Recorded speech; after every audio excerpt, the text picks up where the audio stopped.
Assalamualaikum warahmatullahi wabarakatuh. Selamat pagi anak-anak, apa kabar hari ini? Semoga tetap sehat ya. Apakah kalian sudah sarapan? Kalau belum sarapan, sebaiknya sarapan terlebih dahulu ya, karena sarapan itu membuat kita menjadi lebih fokus dan juga semangat. Sebelum memulai pelajaran pada hari ini, marilah kita berdoa bersama-sama. Tadahkan tangan, tundukkan kepala. Bismillahirrahmanirrahim. Raditu billahi robba wa bil islami dina wa bi muhammadin nabiyya wa rasula. Rabbi zidni ilma warzuqni fahma. Amin ya robbal alamin. Semoga dengan berdoa tadi pelajaran kita pada hari ini membawa berkah dan juga bermanfaat. Sebelumnya, Ibu absen terlebih dahulu ya. Jika hadir, bilang hadir.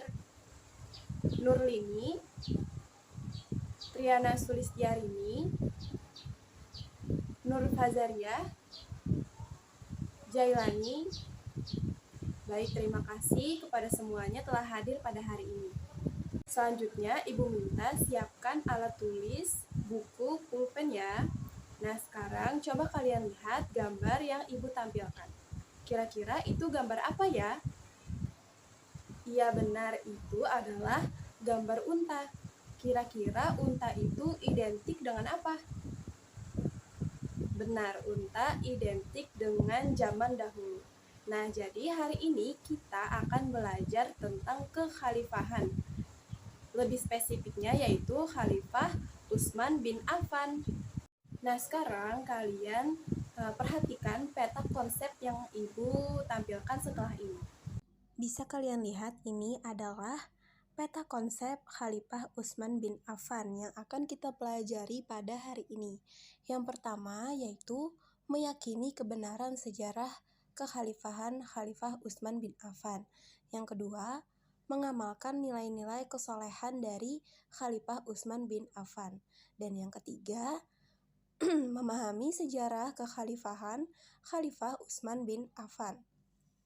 Dan yang terakhir, contoh-contoh nilai-nilai positif dari Khalifah Utsman bin Affan.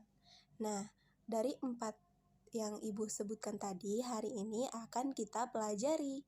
Nah, kalian sudah melihat ya peta konsep yang Ibu tampilkan tadi. Nah, di situ adalah peta konsep yang akan kita pelajari pada hari ini. Memasuki materi yang pertama yaitu riwayat hidup dan silsilah Utsman bin Affan. Siapa di sini yang tahu nama lengkap dari Utsman bin Affan? Nama lengkap Utsman bin Affan adalah Utsman bin Affan bin Abu al-As bin Umayyah bin Abdi Syams bin Abdi Manaf bin Qusay bin Kilab.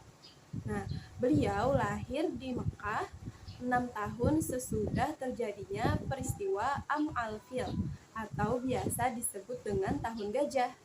Nasabnya bertemu dengan Rasulullah SAW pada Abdul Manaf.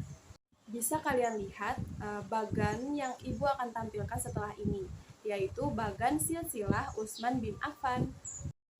Nah, ini adalah bagan silsilah Utsman bin Affan bertemu dengan Rasulullah SAW, yaitu bertemunya di Abdul Manaf. Abdul Manaf itu melahirkan keturunan yang bernama Hashim dan Abdi Syams. Nah, kita bahas Hashim terlebih dahulu ya. Hashim melahirkan keturunan yang bernama Abdul Muthalib. Lalu, Abdul Muthalib melahirkan keturunan yang bernama Abdullah. Lalu, Abdullah melahirkan keturunan yang bernama Muhammad, yaitu Rasul kita Shallallahu Alaihi Wasallam. Nah, selanjutnya kita bahas Abdi Syams. Abdi Syams melahirkan keturunan yang bernama Umayyah. Lalu Umayyah melahirkan keturunan yang bernama Abu al-Aus. Dan Abu al-Aus melahirkan keturunan yang bernama Affan. Lalu Affan melahirkan keturunan yang bernama Utsman. Nah, seperti itulah silsilah Utsman bin Affan bertemu dengan Rasulullah Shallallahu Alaihi Wasallam. Utsman bin Affan sangat-sangat terkenal dan juga terkemuka di antara kabilahnya. Beliau terkenal sebagai orang yang dermawan, pemalu, halus tutur bahasanya, dicintai dan sangat dihargai oleh kaumnya. Utsman bin Affan tidak pernah sama sekali menyembah berhala dan juga dia tidak pernah berbuat keji. Sebelum memeluk agama Islam, dia juga tidak pernah meminum khamar atau minuman keras. Utsman bin Affan masuk Islam ketika dia berumur 34 tahun. Saat itu dia diajak oleh Abu Bakar As-Siddiq. Beliau termasuk as-sabiqunal awalun, yaitu orang-orang pertama yang memeluk agama Islam. Utsman bin Affan meninggal pada hari Jumat tanggal 18 Zulhijjah tahun 35 Hijriah. Selanjutnya kita masuk ke materi kepribadian Utsman bin Affan. Utsman bin Affan mempunyai kepribadian yang sangat-sangat baik dan bisa kita contoh dalam kehidupan sehari-hari. Yang pertama, kepribadian beliau adalah beliau termasuk orang yang rendah hati. Sifat ini karena keikhlasannya kepada Allah Subhanahu wa taala. Dahulu kala pernah ketika Rasulullah lewat di depan Utsman bin Affan.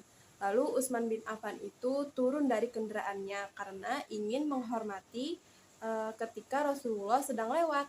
Nah, hal itu termasuk sifat atau perilaku rendah hati dari Utsman bin Affan.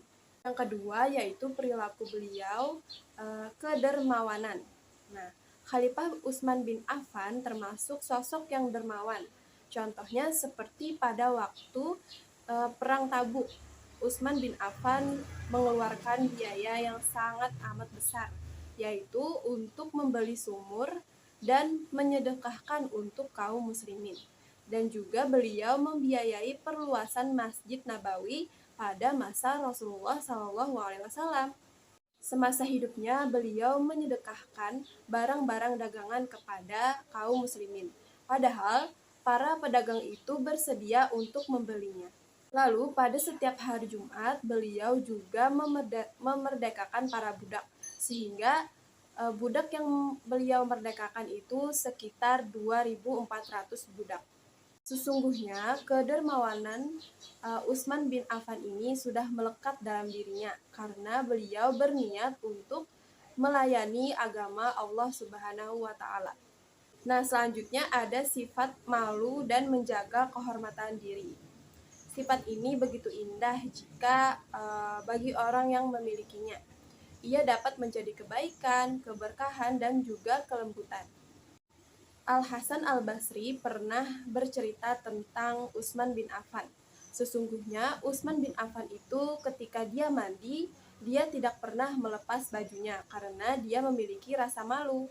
Selain itu, Utsman bin Affan juga tidak pernah berkata-kata kotor atau berkata-kata batil.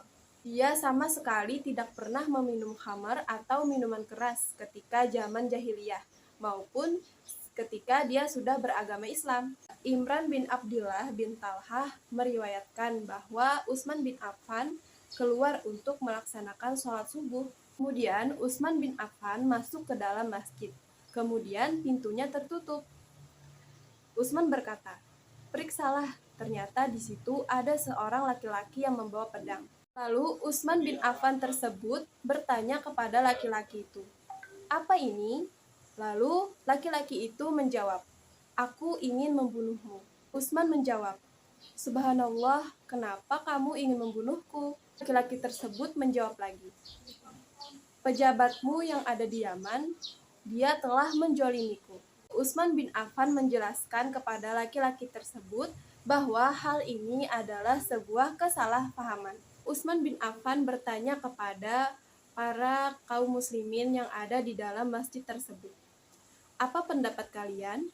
Lalu para kaum muslimin itu menjawab, "Wahai Amirul Mukminin, ia adalah musuh yang Allah menguasakannya kepadamu."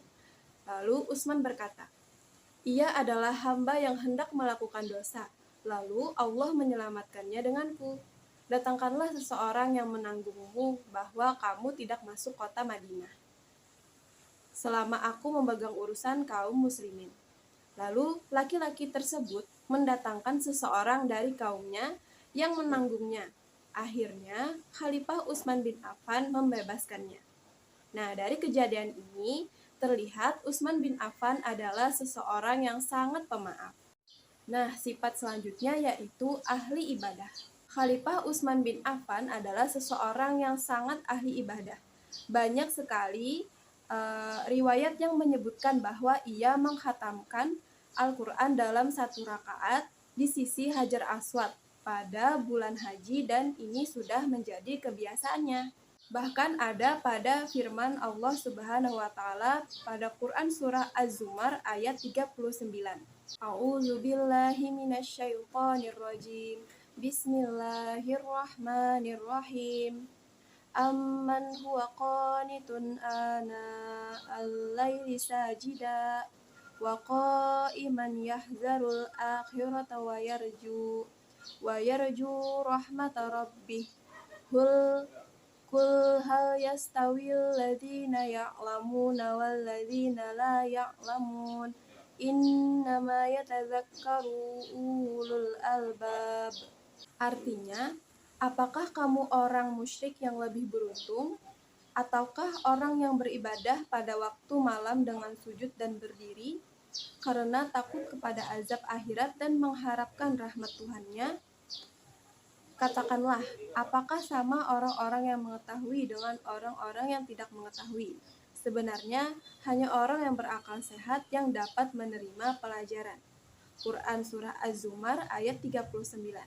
Shadaqallahul azim.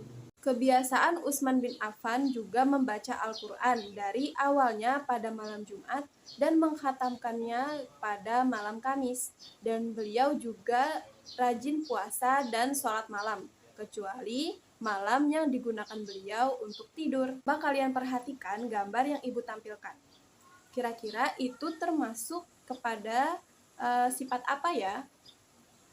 Benar, itu termasuk kepada sifat rendah hati, yaitu menghormati orang yang lebih tua darimu. Nah, bisa kalian lihat pada gambar ini ya. Nah, kalian bisa mengimplementasikan atau menerapkannya di kehidupan sehari-hari. Sebagai siswa yang memiliki kecerdasan dan kepintaran, sebaiknya kita tidak boleh sombong, karena perbuatan sombong itu tidak baik dan tidak mencerminkan sifat rendah hati. Nah, yang kedua, bisa kalian lihat pada gambar ini. Kira-kira itu gambar apa ya? Ya benar, itu adalah orang yang sedang bersedekah.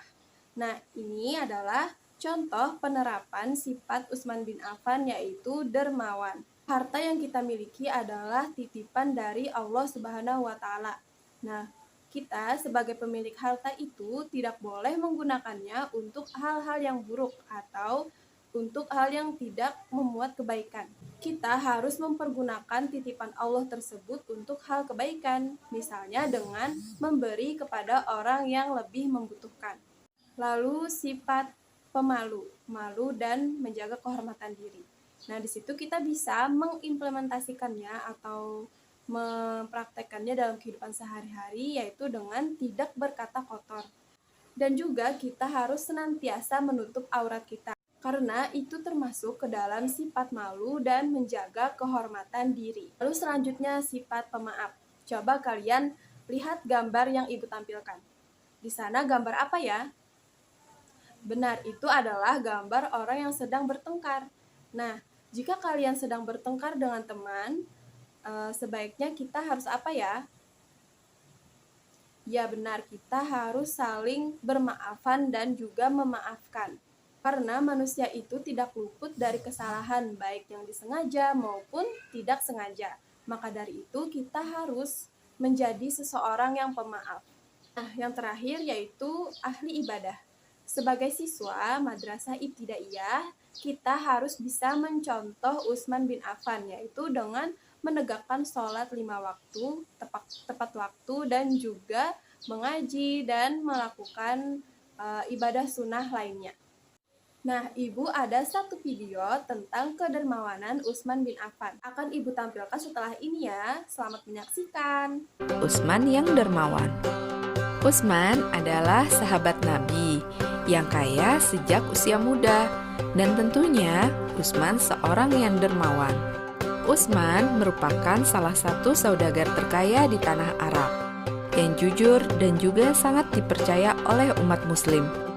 Utsman rajin memberikan santunan, memberikan hartanya bagi mereka yang membutuhkan. Orang-orang sangat menghormatinya. Utsman tak pernah pelit dengan hartanya. Seperti Abu Bakar, Utsman adalah pengikut setia Rasulullah. Ia tak pernah lalai dalam menjalankan perintah Allah. Utsman juga tak luput dalam berjuang, membela kebenaran. Ketika Khalifah Umar bin Khattab meninggal, Utsman dipilih sebagai khalifah selanjutnya, atau khalifah yang ketiga. Utsman sangat berjasa bagi seluruh umat muslim. Ia mengeluarkan kebijakan untuk mengumpulkan seluruh surah Al-Quran. Satu persatu surah Al-Quran disatukan menjadi sebuah mushaf lengkap. Sebagai pedoman umat muslim, Utsman mengabdikan hidupnya untuk umat, agar bahagia dunia dan akhirat. Nah, selanjutnya yaitu perjuangan Utsman bin Affan sebagai khalifah. Ibu akan membacakan yang ada di buku paket SKI kelas 6 revisi 2016. Kalian bisa lihat juga ya. Perjuangan Utsman bin Affan sebagai khalifah. Sebelum Khalifah Umar bin Khattab wafat, ia membentuk majelis syura yang beranggotakan 6 orang sahabat Rasulullah SAW yang kesemuanya pantas menjadi pemimpin. Keenam sahabat tersebut adalah Utsman bin Affan, Ali bin Abi Thalib, Abdurrahman bin Auf, Sa'ad bin Abu Waqqas, Az-Zubair bin Al-Awwam, dan Talhah bin Ubaidillah. Musyawarah Majelis Syura berlangsung 3 hari, dimulai dari hari Ahad dan selesai Rabu dini hari, tepatnya bulan Zulhijjah tahun 23 Hijriah atau 6 November 644 Masehi. Utsman bin Affan resmi menjadi khalifah ketiga menggantikan Umar bin Al-Khattab. Ketika dibaiat menjadi khalifah, Utsman berdiri untuk menyampaikan pidato bahwa ia dalam pemerintahannya akan terikat dengan Al-Quran, As-Sunnah, dan ketetapan Abu Bakar. Ia juga menjelaskan bahwa ia akan memimpin rakyatnya dengan kasih sayang dan hikmah, kecuali dalam masalah hukum. Kemudian, Utsman memperingatkan kepada rakyatnya agar tidak condong kepada dunia dan terkena fitnah. Hal ini dikarenakan Utsman mengkhawatirkan persaingan, saling benci, dan saling dengki, menyebabkan umat menjadi terpecah belah. Bisa kalian lihat di situ terlihat perjuangan Utsman bin Affan dalam mensejahterakan rakyatnya. Langkah pertama menjadi khalifah, Utsman menulis surat yang ditunjukkan kepada seluruh gubernurnya. Dalam surat tersebut, Utsman mengukuhkan dan memberitahukan kepada para pejabatnya bahwa tugas mereka bukanlah mengumpulkan harta benda. Tugas mereka yang sebenarnya adalah menjaga kemaslahatan rakyatnya. Nah, bisa kalian lihat di sini perjuangan Utsman bin Affan sebagai khalifah di muka bumi, yaitu tidak memandang harta. Namun, tetap beliau mengutamakan kesejahteraan para kaum muslimin. Lalu selanjutnya, selain menulis surat untuk gubernur, Utsman juga menulis surat kepada para panglima perang. Dalam surat tersebut, Utsman mengingatkan bahwa mereka adalah penjaga kaum muslimin dan pengayom masyarakat. Kemudian mengingatkan agar sadar akan kewajibannya dan melaksanakannya. Hal ini agar rakyat dan pemimpin sama-sama sadar akan kewajiban dan melaksanakannya. Masing-masing merasa bahwa dirinya bekerja untuk umatnya sebagaimana bekerja untuk dirinya sendiri. Selanjutnya yaitu dalam bidang ekonomi, Khalifah Utsman menggunakan prinsip-prinsip bidang ekonomi Utsman bin Affan akan ibu tampilkan setelah ini. Nah, ini adalah prinsip dalam bidang ekonomi Utsman bin Affan. Yang pertama, menerapkan politik ekonomi Islam secara umum. Dan yang kedua, tidak berbuat zolim terhadap rakyat dalam menetapkan pajak. Dan yang ketiga, menetapkan kewajiban harta atas kaum muslimin untuk sirahkan kepada Baitul Mal. Dan yang keempat, memberikan hak-hak kaum muslimin dari Baitul Mal. Dan yang kelima, menetapkan kewajiban harta kepada kaum kafir zimmi untuk diserahkan kepada Baitul Mal dan memberikan hak-hak dan tidak menzolimi mereka. Dan yang keenam, para pegawai pajak wajib menjaga amanat dan memenuhi janji. Dan yang terakhir, yang ketujuh, mengawasi penyimpangan-penyimpangan dalam harta benda yang dapat menghilangkan kesempurnaan nikmat umat secara umum. Nah, itu tadi ada 7 prinsip dalam bidang ekonomi Utsman bin Affan. Dalam bidang hukum, Utsman bin Affan membuat tempat khusus kehakiman. Sebagaimana riwayat yang disebutkan oleh Ibnu Asakir dari Abu Soleh, pembantu Abbas, ia berkata, "Aku diutus oleh Abbas untuk memanggil Utsman, lalu aku mendatanginya di balai kehakiman."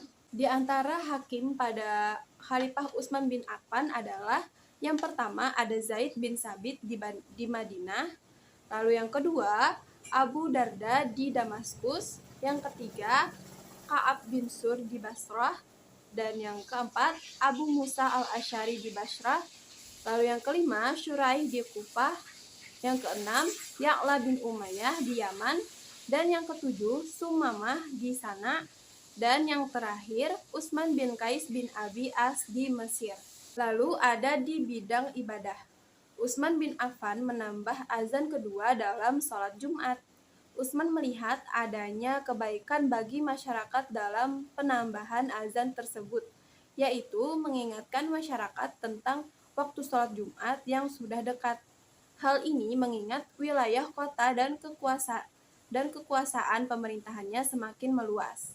Karena itu, ia berijtihad dalam masalah ini dan kemudian disetujui semua sahabat. Peninggalan jasa Khalifah Utsman bin Affan yang sampai sekarang bisa dirasakan yaitu adalah penulisan Al-Quran. Hal ini didorong adanya perbedaan bacaan atau cara membaca di antara umat Islam, hingga dikhawatirkan berpotensi menyulut api fitnah mengenai kitab suci Al-Quran. Karenanya, Utsman bin Affan menginstruksikan kepada ahli Qurra terkemuka dari para sahabat yang paling kuat hafalan Al-Quran untuk memahami huruf-hurufnya, cara membacanya, mendalami tata bahasa dalam mengerjakan penulisan Al-Quran. Tim penulisan Al-Quran ini diketuai oleh Zaid bin Sabit. Anggotanya adalah Abdurrahman bin Haris dan Abdullah bin Zubair. Nah, setelah itu, selesai penyalinan lembaran-lembaran dalam beberapa mushaf, maka ia mengirimkan ke beberapa wilayah. Di antaranya disimpan di Madinah, Syam, Kufah, Basrah, dan juga kota Mekah. Setiap mushaf yang dikirim itu disertai dengan pengajar yang mengajarkan umat Islam cara membacanya dengan bacaan-bacaan yang bisa diterapkan berdasarkan hadis sahih dan mutawatir. Untuk para guru yang dikirim ke beberapa daerah, bisa kalian lihat yang gambar ibu tampilkan di atas sini, yaitu yang pertama, Abdullah bin As-Sa'ib, wilayahnya yaitu di kota Mekah. Yang kedua, Al-Mughirah bin Syihab, wilayahnya di kota Syam. Yang ketiga, Abdurrahman As-Sulami, wilayahnya ada di kota Kufah. Yang keempat, Amir bin Qais, wilayahnya ada di kota Basrah. Dan yang terakhir yaitu Zaid bin Sabit yang berada di wilayah kota Madinah. Nah, itu tadi beberapa perjuangan Utsman bin Affan sebagai khalifah. Selanjutnya, Ibu akan mengadakan tanya jawab untuk penguatan pelajaran pada hari ini. Di sini Ibu ada 3 pertanyaan. Jika kalian bisa menjawab, silahkan angkat tangan ya. Untuk pertanyaan pertama yaitu, di mana Khalifah Utsman bin Affan dilahirkan? Ya, silahkan Rini, apa jawabannya? Benar, beliau dilahirkan di kota Mekah. Yang kedua, sebutkan kepribadian Utsman bin Affan. Siapa yang bisa menjawab? Ya, silahkan Jailani. Ya, benar. Itu adalah kepribadian Utsman bin Affan, yaitu rendah hati, kedermawanan, malu dan menjaga kehormatan, dan juga pemaaf. Satu lagi tertinggal? Benar, ahli ibadah. Nah, lalu yang ketiga, bagaimana kalian menerapkan kepribadian Utsman bin Affan dalam kehidupan sehari-hari? Ya, silahkan Nurlini. Benar, dengan memaafkan jika ada orang yang minta maaf. Lalu selanjutnya, benar, kita harus rendah hati menghormati kedua orang tua. Lalu, apalagi ya? Ya, benar, kita harus sholat 5 waktu dan juga menjalankan ibadah seperti membaca Al-Quran. Wah, sepertinya kalian sudah paham semuanya ya tentang pelajaran kita pada hari ini. Selanjutnya, Ibu akan kasih kalian PR atau pekerjaan rumah yang kalian kerjakan di rumah ya. Kalian kerjakan di atas kertas atau boleh di buku gambar. Ibu minta kalian membuat semenarik mungkin silsilah Khalifah Utsman bin Affan. Bisa kalian lihat contoh yang sudah Ibu tampilkan di awal tadi. Atau kalian bisa lihat contoh di buku seperti bagan yang ada di halaman 5. Selanjutnya, Ibu akan bacakan sedikit rangkuman tentang pelajaran kita pada hari ini. Khalifah yang ketiga adalah Utsman bin Affan. Nama lengkapnya yaitu Utsman bin Affan bin Abu al-As bin Umayyah bin Abdi Syams bin Abdi Manaf bin Qusay bin Kilab. Ia dilahirkan di Mekah 6 tahun setelah tahun gajah. Nasabnya bertemu Rasulullah adalah pada Abdul Manaf. Lalu, kepribadian Utsman bin Affan adalah rendah hati, kedermawanan, malu dan menjaga kehormatan, dan juga pemaaf dan ahli ibadah.